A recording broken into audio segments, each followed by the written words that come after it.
Առավոտյան խնդիր է եղել Երևանի մետրոպոլիտենում, կապված շարժակազմերից մեկի գնացքի հետ, տեխնիկական խնդիր է եղել,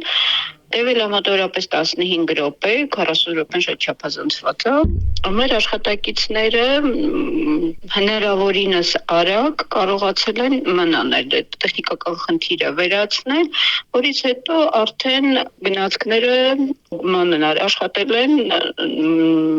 սահմանված գրաֆիկով տվյալ ժամանակահատվածի համար։ Գնալի է, շտապում են քաղաքացիները, բան չունեմ ասելու։ Իսկ խնդիրը ինչպես է կարգավորվել, նորից կրկնվելու հավանականությունը որքանով է մեծ։ Չէ, չեմ կարծում նորից, չասեմ բացառվում, որտեղ չեն կարող ասել, տեխնիկական խնդիր է, դա այնպես չի, բայց առաջին անգամ նման բան լինում, բայց համենայն դեպս տեխնիկա է, ոչ ոք չի կարող ոչինչ ասել, իսկ ընդհանրապես երբեմն լինում է, հոսանքի տատանման ժամանակ է լինում, որ գնացքը կանգ առնում, բայց այս ժամանակ տեխնիկական խնդիր է առաջացել, ինչը շատ արագ կարգավորվել է։